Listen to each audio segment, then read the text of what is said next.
We've got some really good speakers here. So what we're going to do is we'll have them go down the line, kind of talk about themselves, what they do, and then we'll open it up for questions. And I do have the virtual component on my phone, so if I keep looking down, I'm looking for questions on there. So we'll start with Cory. Perfect. Hello, everybody. My name is Cory Sieberg. I'm a nurse practitioner and the neuromuscular coordinator for our clinic in Madison, Wisconsin. I do very similar to what Alexis sort of mentioned she did when she worked in a role like this. So I work under the Department of Neurology, so I'm a provider who sees patients throughout the day within the muscle clinic. But I am and would be considered the primary point person for families, team members, anybody who has questions, concerns during the clinic, outside of the clinic, and sort of keeps us in line with the standards of care and all of those sorts of things. For this specific topic, I work very closely and specific with the schools and sort of helping them learn about our patients with Duchenne or Becker, teach them how to deal with behavior difficulties in school, try to work with them to help support how these boys might learn a little bit better, and just be a resource. Lots of times this is a busy time for you. You're taking a lot of information, trying to understand the diagnosis, and then going from there and thinking, okay, I got all this information from my providers. How do I take that back to real life and implement that to help my child be successful? So a lot of what I do in the clinic is very focused on that care, but sort of afterwards, the phone calls and messages in between are just sort of working with you to sort of help navigate that. You know, and I do a lot of social work type things as well. So basically anything that my patients and families might need, I try to do or connect them with other members on the team who can help me do those things as well. So happy to be here. Hi, I'm Jill Castle. I started out my academics are educational psychology and master's in behavior. I worked for the State Department of Arizona for many years doing dispute resolution, which is the process that you go to when you can't solve an issue at the school with an IEP. So it's sort of like the school cop, making sure they followed all the IEPs and teaching teachers how to implement some of the strategies. So I worked for dispute resolution for quite a few years. I was also a special education director. I've been a behavior coordinator for districts. I've also taught special education. And now I teach at Arizona State University educational leadership for the Teachers College and behavior and ed psych. So I guess what's been unique is that when you see an IEP table, I've had a position of almost every single person at the table because most importantly, I am a parent. And my son with Duchenne is 22 years old, so. Katie? Hi everyone, my name is Katie. I'm a physical therapist from Children's National out of Washington, D.C. I've been part of our multidisciplinary neuromuscular program for about 7 years now, and previously I did clinical work in the school system, so working directly with our boys and patients with Duchenne's and Becker's in the school system. Currently now I'm the clinic therapist, so when your kids come into the clinic, I'll do all the functional measures with them. I spend a lot of time with the families working on stretching programs, exercise programs, positioning programs, and also talking about stretching braces, AFOs, wheelchairs if needed at the time and the age of the patient. And then we do a lot of collaboration with the school therapists and with the school as well as community therapists and talking about ways to adapt programs and to adapt the physical education program so that your child can be best successful in that environment, and even just also discussing with teachers like ways that we can adapt the classroom and some of the classroom setup so that your child again can participate to the best of their abilities, be it a daycare setting or the school setting as well. Awesome, thank you. Jill, just to kind of start us out, can you give us an overview of the difference between an IEP and a 504 and what that process looks like? Sure. So a 504 is a civil rights document. So that is for anybody that needs access to education. That is overseen by OCR, which is the office in Denver for civil rights. That isn't necessarily part of the school system, although schools implement a 504. But it's all about access to the curriculum, physical access to the campus. You can also have a 504 in college. An IEP is much different. It's an individualized educational program that is created for your child. You have to have two things in order to warrant an IEP, which is where most people get tripped up. Not just the diagnosis, which we clearly all have, that can go under one of the categories. There's 13 categories to qualify for. We always fit under 2 or 3. So we never have a problem with the diagnosis. But the second part to an IEP, legally, to get it, is specialized instruction. You have to prove a need for specialized instruction. So the diagnosis alone does not get you an IEP, which is a hot topic in our community. And the chain of command is much different. So if you can't get into your school, or they're not accommodating for your child to go with everybody out to the playground, that could possibly be an OCR complaint, the Office of Civil Rights, because you're not granting access.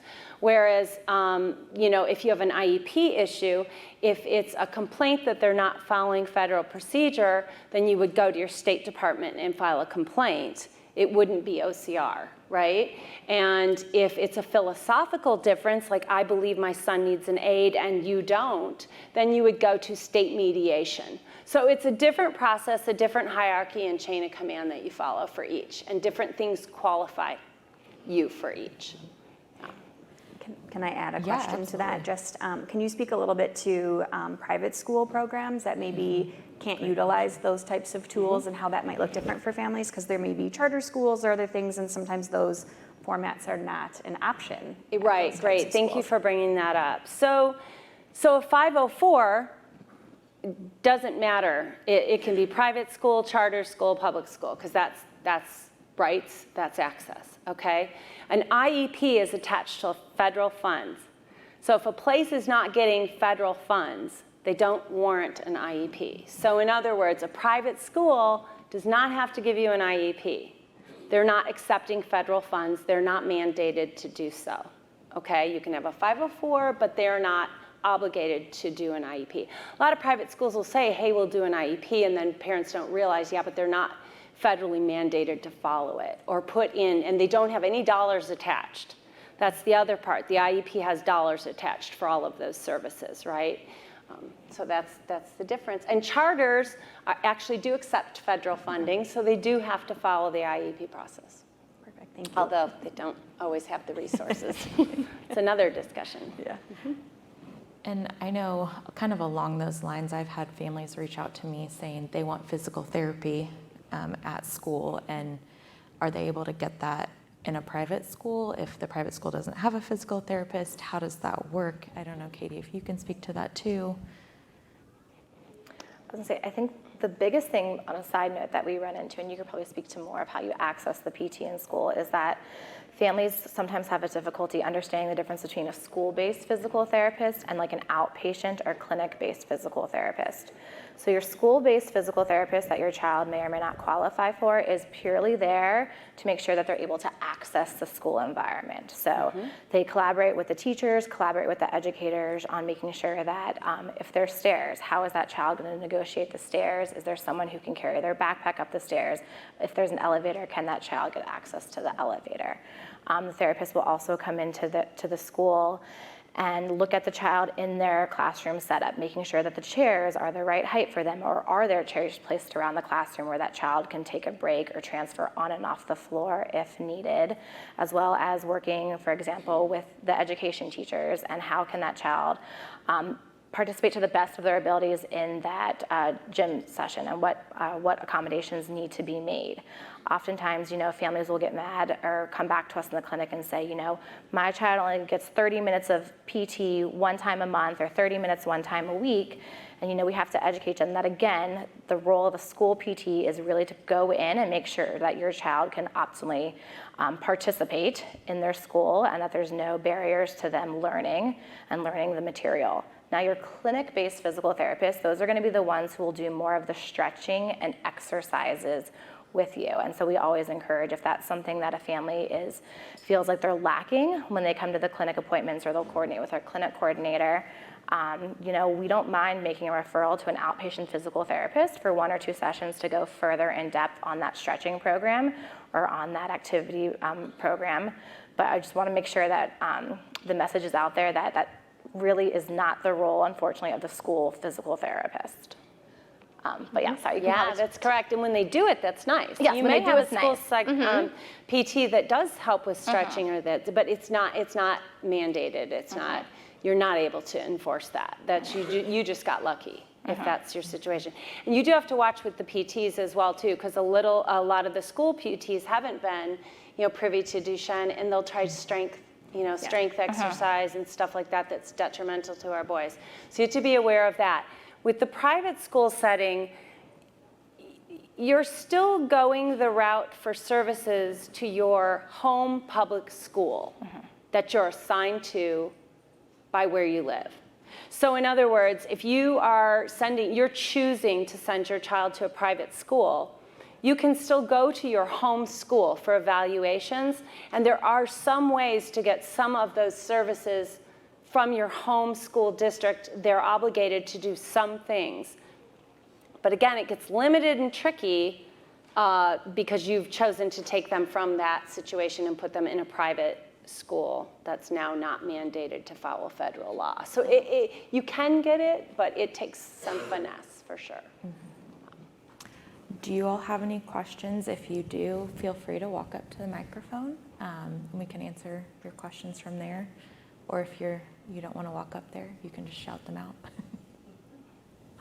Yeah, I'm happy to just give some cheats or thought for discussion to kind of make you guys think a little bit. So one of the first things that I recommend to patients and families from your clinic coordinator, whoever that person might look like, is very early on sort of setting up the expectations. This early diagnosis phase sort of builds on what your child is going to have access to and what that's going to look like. And when they're not at home with you, who knows all about this and is doing all of the things, they're at school. So it's very important that we teach our educators what this looks like. No, we don't need gym class. We don't need them to go to the gym and pump some iron to make their muscles bigger. That's not going to help them.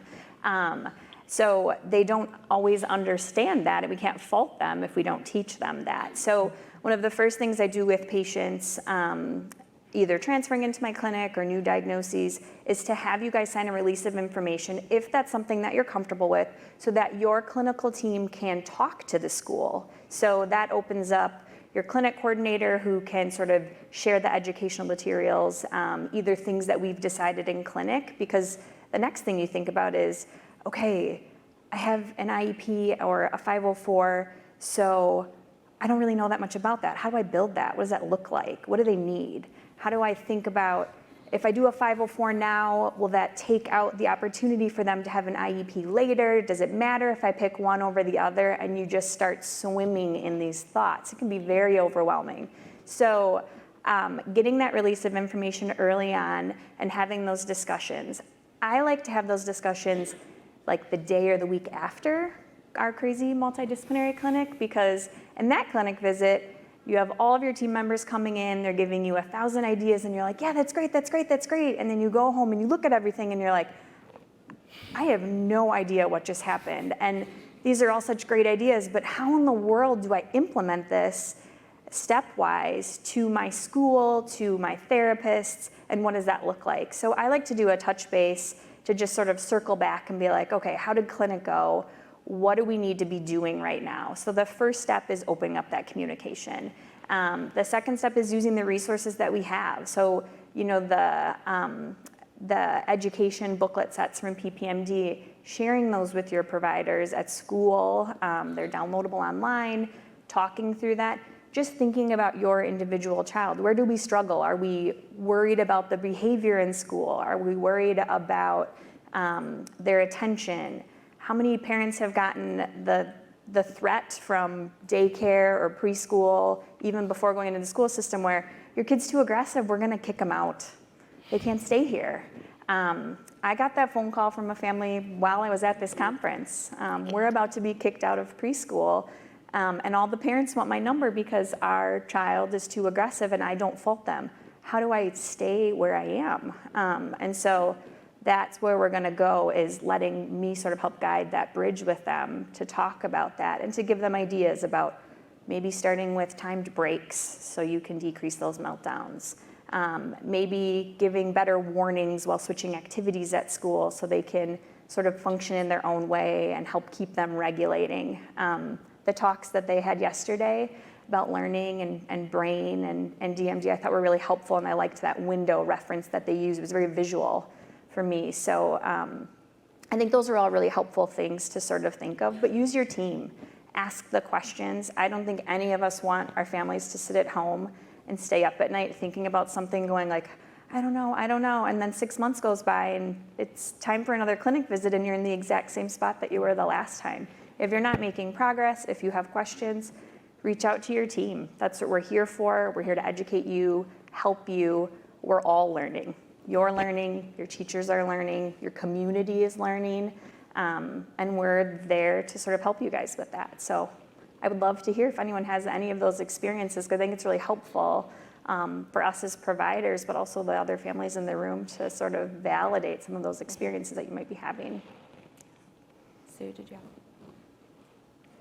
Go ahead. Don't be shy. Yeah, I was like, come on. I was trying to motivate you, so thank you for standing up. Thank Yeah.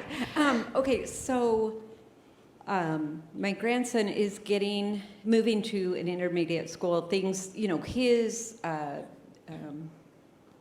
going to be more physical things that we need the school to really be paying attention to, just due to the progression. So I have a friend who said,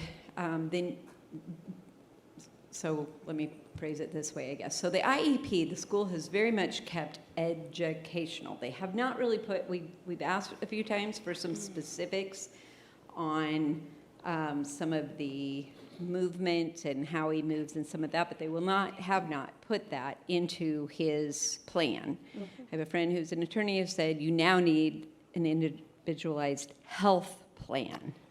So I'm wondering if somebody can speak to that. Yeah, not necessarily. So the best way I explain this is an IEP is built, if you think of a wedding cake, okay, 3 tiers, and you've got your lowest tier and your middle tier and your top tier. Your lowest tier is that present level. So if you look in your IEP, the first couple pages, it should be more than a page or 2, maybe first 5 pages. It's called present level. That's the information that they gather from all the evaluations that they've done. You can request any evaluation, okay? There's psychoeducational, which is the full one, but then there's assistive technology, there's OT, there's PT, there's speech. You get evaluations, that's where you collect all that data. If you put in writing, they have to do those evaluations, okay? You put all that into the present level. So what's possible in your case, the second level is going to be the goals. If it's not in the present level as a problem, if it's not in that data, they're not going to derive a goal out of it. And if they don't derive a goal, they don't have to do a service, which is the top level.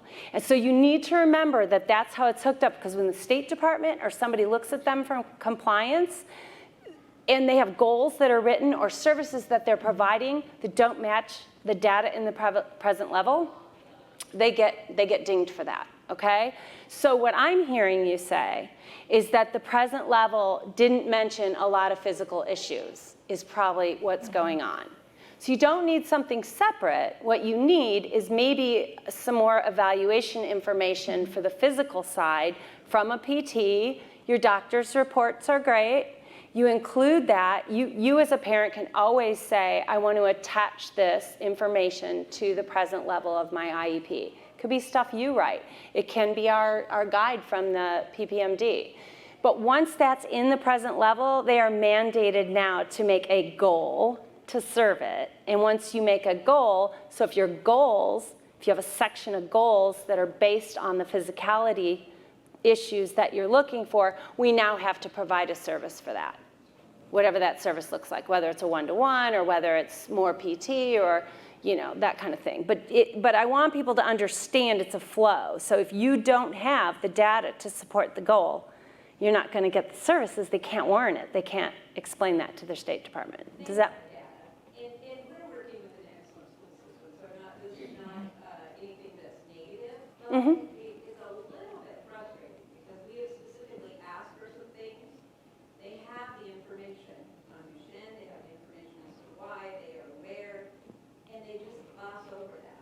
Can you give me an example of what you've asked for that they won't give you?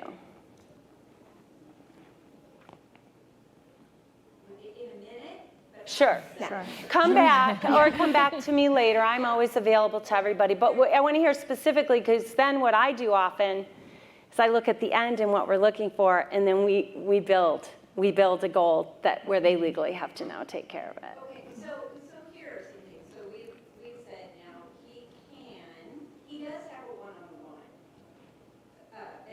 for other reasons, okay? But, we said we want him to self-regulate, but, if you see he's getting fatigued, then, we expect the adult to kind of step in. But there's none of that in there. Sure. And so I don't know how, I guess I want to protect him. Yeah. Obviously, is my goal, our goal, Right. her goal.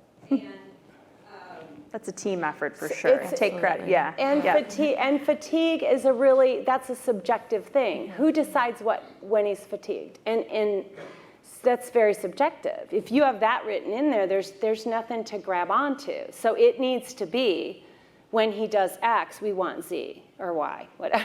Sure. You know what I mean? Or template it out, Yeah, right? it needs to be examples. When this happens, we want this done. When this happens, we want this done. They're walking around going, how do we monitor who's fatigued and when? And that's too much for them to really manage. I don't disagree. It's just that they've only, it's kind of like when we're sitting in there, it's just we Sure. don't even address it. Yeah. Yeah. And then they literally were moved to something educational. So I would include your team on that. So some of the things that we can do from a clinic standpoint is think about those things with you and help you set goals while you're in clinic or not in clinic and we're just talking. And then you get a letter from your medical professional saying, I would recommend, based off of this, like so-and-so is followed in my clinic. I give as little information as needed, unless you want me to share more things, and say, we have this diagnosis, we expect this. Due to these concerns, I am writing to request that the following get added, considered, or reviewed to his whatever we're calling it at the school, and say, I would like him to be able to regulate his activities, meaning if he feels tired, he can sit down. Or I would like breaks every 2 hours. I would like, a 10-minute quiet down time at the top of every hour. Whatever you think that looks like with your team, ask for that support. Because sometimes a little pressure from a medical provider or someone saying the director of the neuromuscular clinic for blah, blah, blah, we'll put as many things on there as we need to, or we call and say, so what's the deal? What's going on? What do you need and how can we support that? Because we all have the same goal, which is to optimize our level of function, our level of participation, because all of those things are the best possible way that we can reach our developmental outcomes for these boys. And that's a perfect example because actually what did happen, the chair he was in, the OT and the PT both said, well, he had no way to rest his back, the way the chair was set up. But, look at his great posture. And I'm like, it's fatiguing, man. Right. Right. So we literally had to call clinic and get a letter Yeah. to get an appropriate chair. Right. Again, we are very fortunate. We have a great school, etc. But I think we're trying to figure out how do we make sure we protect him. Now, especially, they've been phenomenal with his education. Sure. Anyway, I'm just trying to navigate how we really protect him physically. So the buzzword in your meetings when they're talking over you, when you're trying to talk about that and they keep going back to academics, your buzzword is that if he's physically fatigued, he can't access the curriculum. That's what you need to use those words. And that will make them pay more attention to it because they're mandated to pay attention to that. That's the way that I sometimes can get stretching or range of motion added into those plans. My patient experiences pain, which then keeps them from being able to focus. So I would like them to come out of their chair every 3 hours for X amount of time at which point they can return to their curriculum and everybody will be happier. And that's very measurable based off of how they're doing. Yeah, you just keep So, tying it back to the yeah. curriculum. And you can, I mean, even if you have one plan or the other, or you don't have a plan, you can ask for that to be re-reviewed at any point. You have PT, OT on consult. Well, we've had a clinical change. Now something's different. So we need a re-referral to have that evaluation to their accessibility within the school or that environment to say, you know, this is not static. This is gonna keep changing. So raise your hand and be like, there's a clinical change. We need a reassessment. What do you need from me to move forward with this, and work with your team? And an IEP is a working document, right? There's not, just because they call you to come to an IEP meeting once a year does not mean it only needs to be held once a year. Yeah. They have to have an IEP meeting every time you request one, just to be honest. Now, if you're requesting one every month, I might say there's better ways to maybe negotiate so that everybody does not have to put that much time and energy into discussing something that should already be being done, right? Right. But it's a working document, so it can change all the time. And it's always beneficial, you contact the clinic, they can loop in special providers, vocational counseling or physical therapists to work and talk with other, you have any hints or ideas? I was just going to say, it's really helpful in the clinic, honestly, when the families bring in the IEP, and then as a therapist and as providers, is we can look at it, and based on your child's performance on like the North Star or going up and down the stairs, or if I notice that their ankles might be a little tighter, I can help make some suggestions for when you guys go back to your IEP meeting, or request that you guys have another IEP meeting to change some of these and talk one-on-one with you guys about what accommodations I would recommend as a clinic physical therapist. And that's been very helpful. And similar to what Cory was mentioning earlier, you know, keeping in consistent contact with us from your team. Like, I'm always getting emails from school therapists or emails from families and grandparents saying, you know, like, they're no longer able to walk up these 4 stairs. What can I do? Can you communicate with a therapist? Like, do not hesitate to reach out to us or members of your clinical team. Like, we do not mind. That's what we're all here for. Yep. And it helps us prepare for those clinical changes when you come to clinic. Then we're up to date, we're up to speed, we know exactly where things are. And instead of catching up in the clinic with all the problems you're having, we can work forward on the goals for the future and be ahead of them and sort of be preventatively thinking about it. I think that lots of awful things came out of COVID, but thank goodness for virtual meetings. I love going to IEP meetings for my patients. If someone's having a big issue, I had a family member tell me that they watched their child try to get in the front door of the high school for 40 minutes one day. And I said, wait, what's the school? I'm going there tomorrow. You know, like, we're here to put pressure in a positive way to get the things that you need. So we are happy to represent those needs for the boys. Bring us in. The schools are usually very responsive in a good way, and it helps everyone just be forward thinking and help them understand what we're anticipating, what changes we might see next, and how to prepare that school environment for that. So they mentioned having somebody come in and do, I can't remember, I think it was like a movement or, I'm not sure what it was, which is fine. Huh? Somebody from the district to come in and kind of see his ability to navigate, et cetera. And that's great. Again, 2 things, of course. So my concern is, what does this person really know or understand about Duchenne? And so this kind of thing goes to my second part of the question is, how, if you call another meeting, how much time do they have to get that put together? And we're not those people, like, Sure. we do our once a year thing and then we'll have conversations if we need to weekly, so we're not the crazy people. But I'm just trying to figure out, like, what are their responsibilities? I guess I think you probably have I was like, I don't know the timeline. Yeah, I was like, I get pushy if it feels like a long time, but I don't know. So if you're asking for an evaluation, they have 60 calendar days. Calendar days. Okay, even in the summer, they have 60 days. If you're asking for an IEP meeting, you have to have a response within 7 days. Responses, now if they don't have the meeting in 7 days, they have possibly 20 people's schedules to coordinate for a meeting. So yes, it could take some time. They don't have to hold the meeting in 7 days, but they have to be responsive to you. within 7 days. And Jill, is that a federal thing or by That's a state? federal thing. Okay. See, I'm learning so much too. This is great. I love these discussions.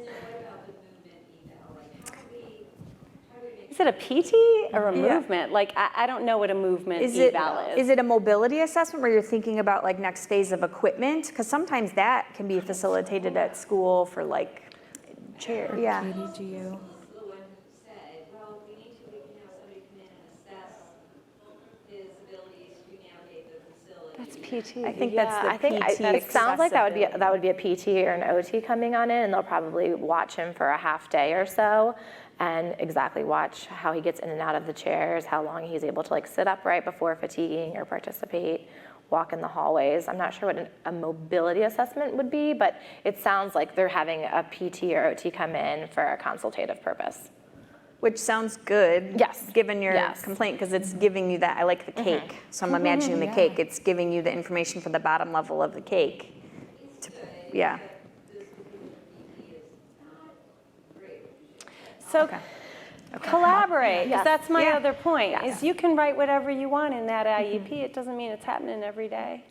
What's gonna assure is your relationship with the school and the people that are with them every day. And if you don't like that PT, tell your clinic PT. We're happy to call. I mean, I can't say that it's going to change their demeanor and your guys' relationship, but we're happy to call and educate and give resources. Yeah. We're very friendly people, Yes. really. Yeah. Go ahead. Hi, I am very lucky to be in a really great supportive school system. And I think this might be more towards Katie, but what type of adaptive equipment do you like to see in like a PE setting or even at home? I also have a 3-year-old daughter who's very active and wants to play with brother. My son is still ambulatory, so he's walking, but getting down and up is very, very hard. But just like if you could just make a few suggestions of like play equipment to have at home and even basic stuff to start at school, because our PE teacher is more than willing to purchase things. So. Yeah, definitely. I think when we're thinking of our boys in general, and this has kind of been reiterated throughout the conference, is we want them to participate to the best of their abilities. Like we want them to have the best quality of life. We want to try to not hinder them when they want to do an activity. We want to encourage them to participate, especially with siblings and other classmates. So when we're thinking about at home, a lot of times we'll recommend like a tricycle, depending on the age of the child. You know, sometimes a 2-wheeled bike is difficult for them to manage from the balance, and it does take a lot more lower extremity strength to use. But using a tricycle, and depending on the age of your child, there are older or larger bikes that you can still attach tricycle wheels to. There are more adaptive equipments, like a Riften bicycle, a Riften adaptive bicycle is a trike, and you can actually push it from the back so the child doesn't have to generate as much power on their own. And that is something, unfortunately, it's not always covered with insurance, especially if you're at the age where your child's considering a wheelchair. But there's a lot of like donor sites out there, and you just have to work within your region, talk to your clinic, but we work with a lot of loaner programs and a lot of like external sites who will raise money to get children adaptive equipment. But the Riften tricycle is one of the biggest ones that we recommend. Again, if your child is still very active, when you guys are going on family walks or playing with your siblings using a scooter, the family could be walking, but your child could just be on a scooter, even the ones that they push with one foot. They have a lot of now, like the big collapsible wagons. If you guys have multiple children, that both children can go in the wagon and you pull them along.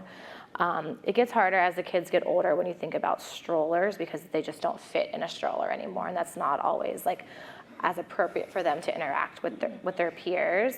Powered cars are also like the ATVs, the 4-wheelers. Boys tend to love those. Are always a great option too as well. When we're thinking about school, sometimes the PTs can bring in some of these adaptive tricycles into the gym environment.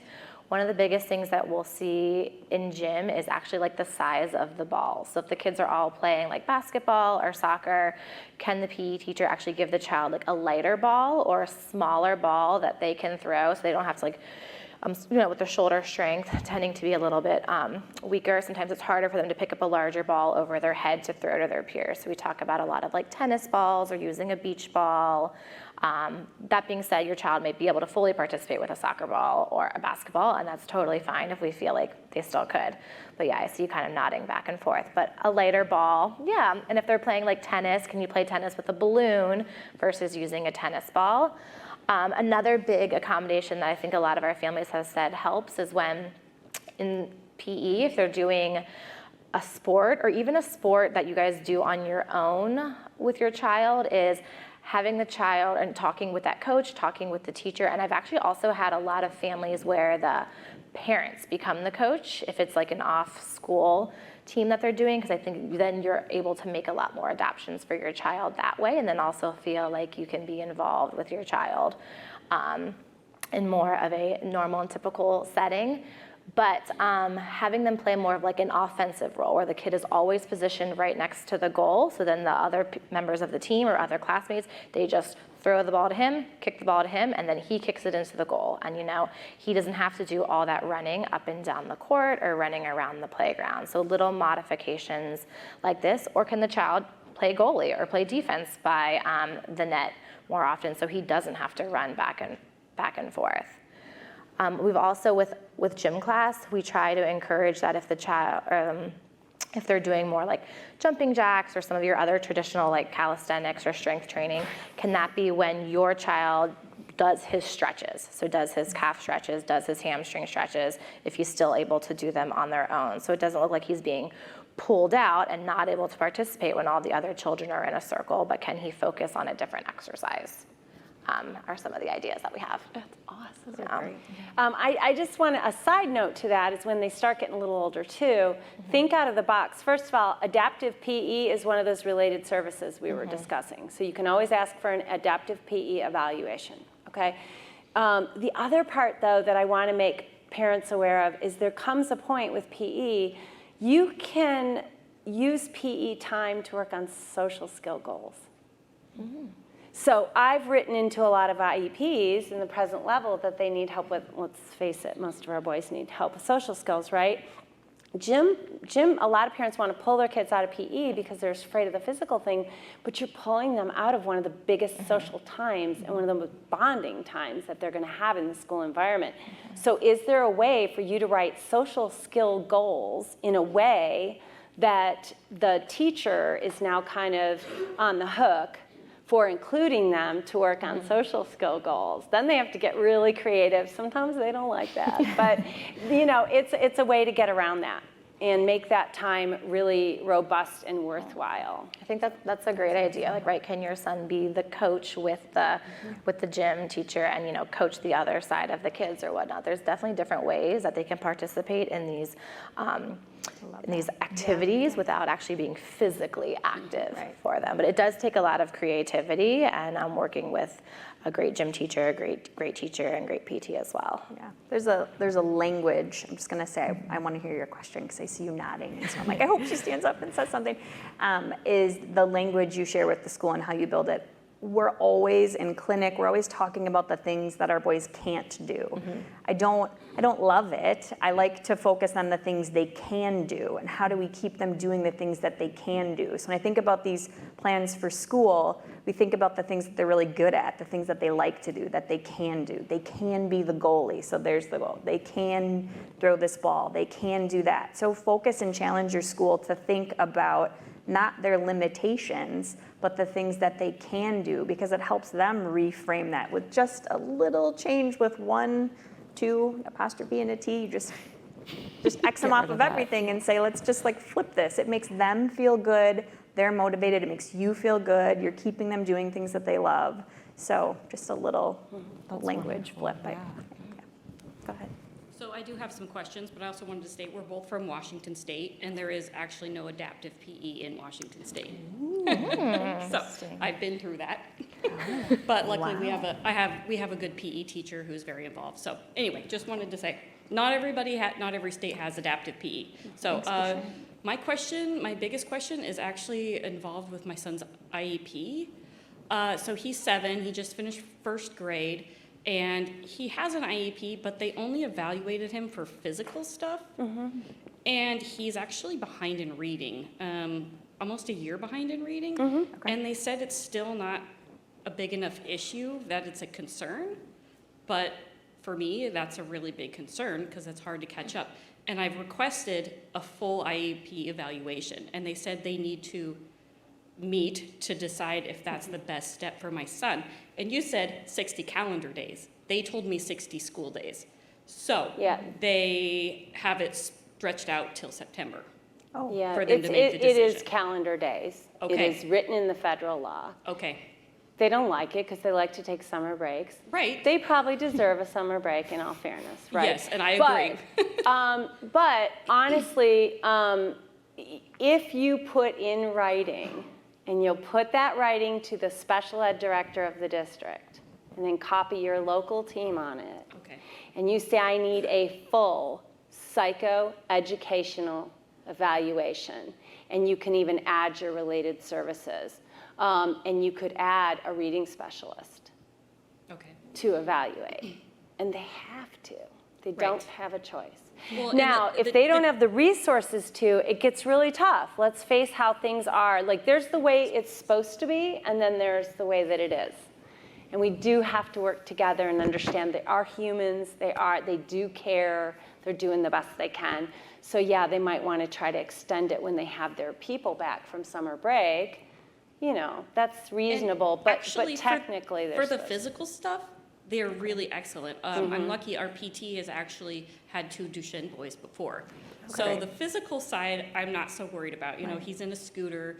They do special things for him in PE. You know, she's always concerned that he needs to be in a wheelchair, but that's a different issue.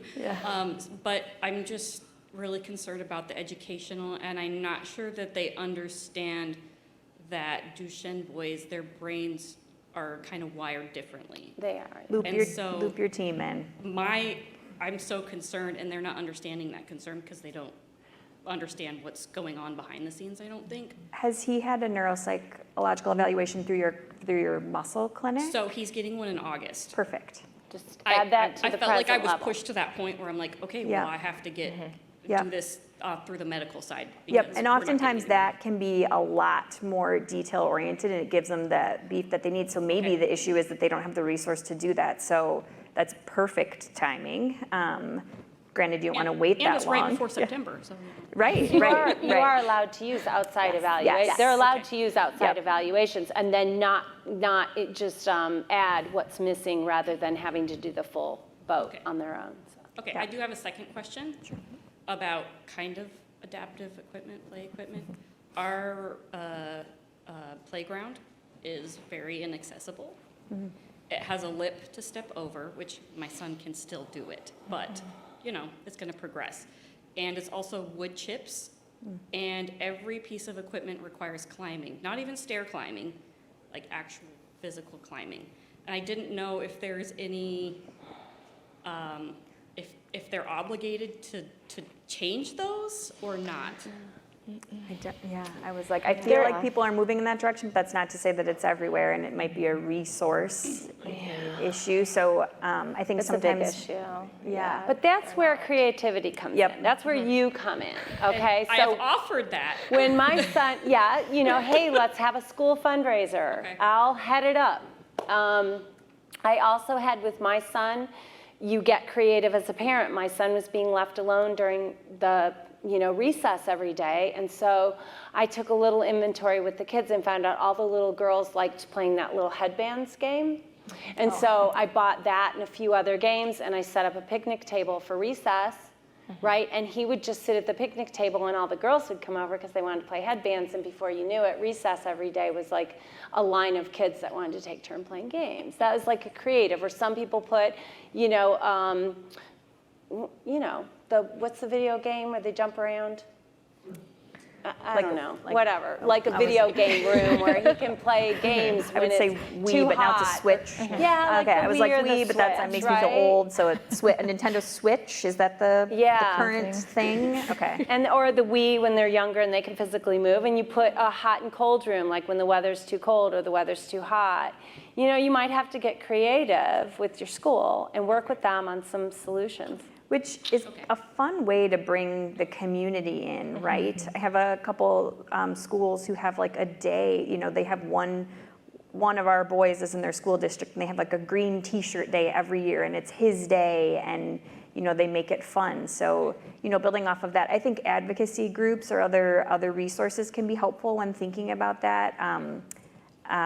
Like the parent boards, community kind of outreach, I'm sure you get lots of ideas. I wish there was like pull a wand out from back here and just go, which granted. Right. Thank you. Great questions. Yeah. Thanks for being chatty, guys. Yeah. I know, it's so Great. helpful. It's helpful. So I've just been hearing like a lot of different opinions about like massaging or like pressure on the muscles. So I guess like what is your recommendation? Like should it just like, because I heard from someone the other day that it should just be like pressure and not like full-blown massaging. So yeah, we've just had differing opinions because our PT is obviously not experienced with Duchenne's. Yeah, there's definitely differing opinions out there. The take that we do at Children's National is massaging is not going to hurt them. It's not going to hurt. That being said, the reason your child is getting tighter is because as their muscle breaks down, it's being replaced by fat. It's not being replaced by muscle that's nice and like pliable. So if you and I went to get a massage, our muscle would lengthen out and it would maintain that because it's healthy muscle tissue. So that being said, I just don't ever want anyone to get discouraged. Like you can do the massage and we don't have any restrictions. Like you could do rough massage, you can do to a trigger point in one area, or you could do massage to the whole muscle belly. But I just want to warrant that I don't want you guys to think that this is going to reverse kind of their muscle tightness with the massage. If that makes sense. He wakes up in the morning. He's about to get night braces. Sure. He wakes up in the morning and you can tell that it's tight. Yes. So that's just that would be stretching. more of the stretching. Now, if anecdotally he's telling you that the massage is helping, it's decreasing pain, there's no problem doing it. It probably is. But kind of like on the molecular level, if you want to go scientific with it, that muscle will continue to get tighter no matter how much massage that you do in that area.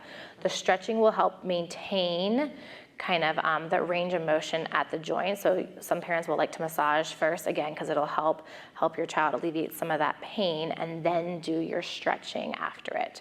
But I would definitely focus on the stretching too as part of your massage with it. And the night braces will help as well because it's just inevitable. Our children get tighter. You and I were just not strong enough to hold them at the ankle or hold them at the knee, wherever you're stretching them for that prolonged period of time. They're gonna fight you, they're gonna push back. Yeah, he'll give us about 20 seconds. And the earlier you introduce the night splints behaviorally, it's much easier for them. Yeah. He's getting him in the next couple weeks. Okay, great. That's something that we'll always tell our families too as well, is, you know, stretching is going to be a part of their lifespan. It's inevitable. So just making stretching, ingraining that in your child as early as you can, that's just what we do in life. Like before bed, we wash our face, we brush our teeth, and we stretch. That's just what life is. And then eventually our hope is, you know, they grow up and they don't know any differently. Yeah. And then I had another question about school related. Like, am I allowed to request like to shadow a school day, or like what kinds of things can I do to like? They 'Cause it's don't like that. I just send them to school. Yeah, and they I'm don't like it, and they're weird about it, What do you especially now do? with COVID, right? And Well, you've got to yeah, sign all these Extra things, layer. and yeah, it is really hard Yeah. because you really do need to see the environment too. Like sometimes in special ed, they'll have certain rooms for certain functions, like you're deciding between a self-contained room or an LRC, which is a learning resource center, trying to figure out which place to put your kid in. You don't know because it's the makeup of the adults in the room and it's the makeup of the other children that makes the decision as to whether that room is right for your kiddo or not. So it's tricky. They don't have to let you necessarily do that. They do not like it, generally speaking. That is where rapport is power. That is all about your relationship and you working it out and saying, come on, let me just come by for a few minutes, let me just peek in it. That is going to be some finesse on your part. Okay, yeah, because it's like you just send him there and like, You don't How know. do I know, it's scary. It's Yeah. scary. like It's how do I scary. know he has the right chair? But, you know, and then eventually what you do is you volunteer. That's at what the I was school. going to say. Yep. You volunteer at the school and then you can kind of see what's going on. You get glimpses. Some of my families, you know, maybe have a list of things that they tend to think about that they worry in specific when they go to school. So can you send a notebook back and forth and have the person that's with your child be your eyes and say, you know, playing with other kids or gym class, you know, like just sort of listing some checkpoints. And as you guys get used to that over time, maybe you don't need to sort of like pre-list out those things, but have someone else be your eyes and use the people at the school. It helps them understand what your concerns are and learn what they should be looking for. So again, being a little creative about it's like, how to do he's those things. nonverbal, so like I asked him what he did at school today. Right, he's not Yeah. going to tell you. So, Right. so here's Use the a trick notebook. that I did at your age that was very successful. I made a one-page sheet with a cute little picture of Anthony and a paragraph or two, not a book, just a paragraph or two. Hi, my name is Anthony. I love science. I love bugs. I love cars. I have trouble walking upstairs, so if you see me, could you help me? Could someone grab my backpack if you see me struggling? I went and got a bunch of $5 gift cards from Starbucks. I stapled them and I gave them to everybody that's not going to see the IEP on the campus the first day of school. The bus driver, the lunch lady, the school nurse, well, the school nurse will see the IEP, but anybody around, paraprofessionals that are around, everybody, all the special, like the art teacher and the gym teacher, I gave them all that. And by the second or third day, the whole campus knew them. The whole campus was like looking out and helping. So sometimes you just gotta grease the wheel.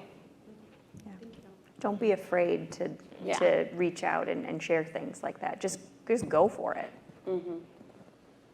Two just real quick questions. One of them dealing with AFOs for nighttime use.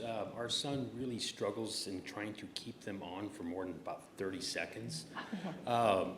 Tips and tricks for that. And number two is for an IEP question. Our son's nonverbal as well. We should have nicknamed him Harry Houdini because he's an escape artist as well. We kind of have him low-jacked right now with a gizmo device, but they're telling us it's a HIPAA violation to send him to school with that.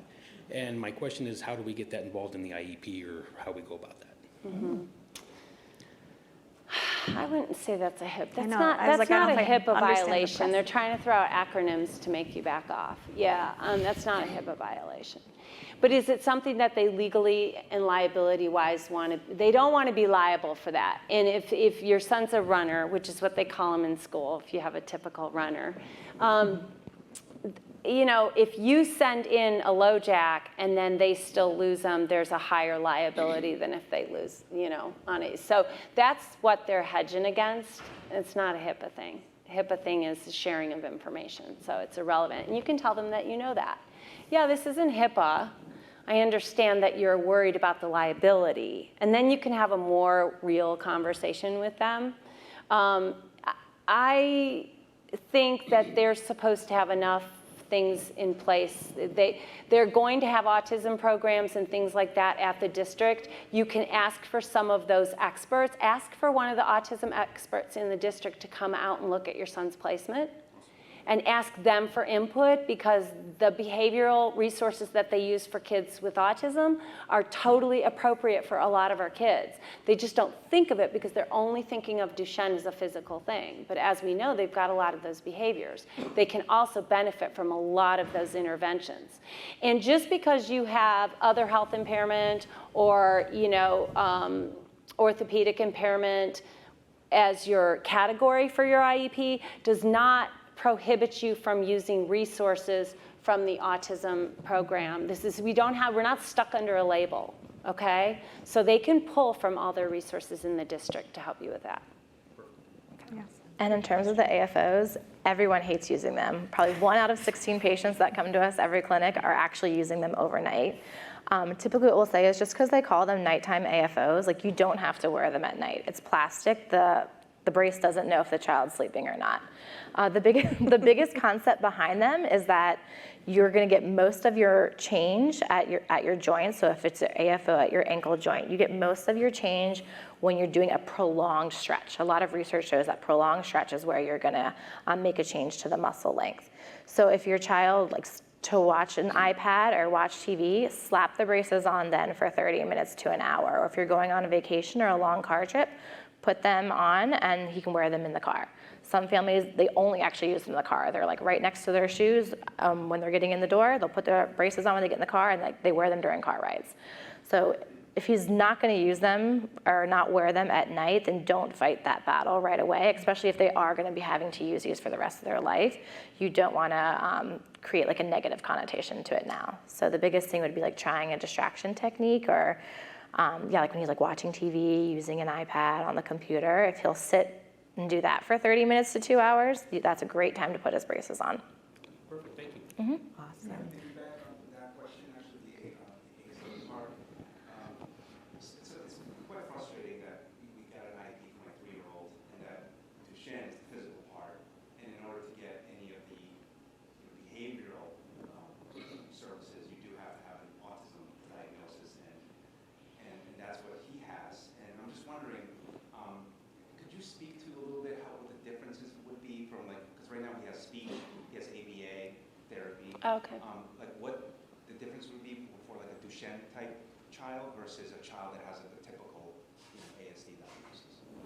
So did you say your son's under the autism category with the Yes. school? Yeah, Okay, he's great. diagnosed. Yeah, some of our Duchenne communities are afraid to do that. So again, it's not, there are, let me say there are, the caveat is there's certain dollar amounts assigned to each category, okay? So like, we put a lot of our boys under other health impairment, and it is the lowest funded, one of the lowest funded categories, where autism is the highest. So they have a lot more dollars in the district to do a lot more with ASD, okay?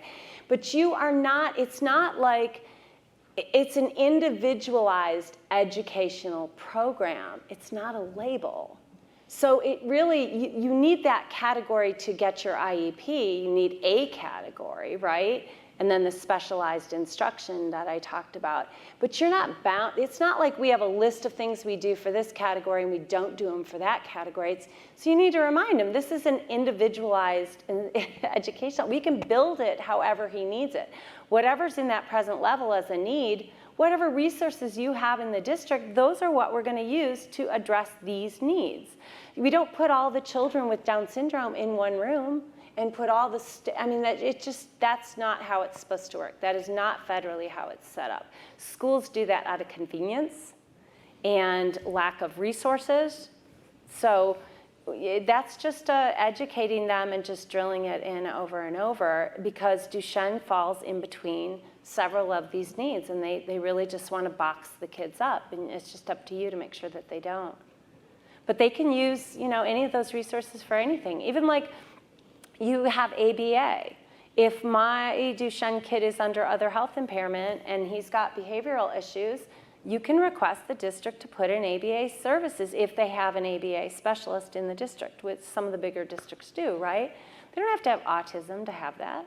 That's silly. But what they do have to have is in the present level, I talked about in the beginning, you do have to address the behavior issue that's not allowing them access to the curriculum. So now that will warrant a goal. Let's give him access to the curriculum. So let's get his behavior to where he can sit still and access the curriculum a little bit better. Okay, now we warrant a service to make that happen, which, look at that, it's ABA. Does that make sense? Does that answer your question, or were you asking the opposite about how to get physical in there? No.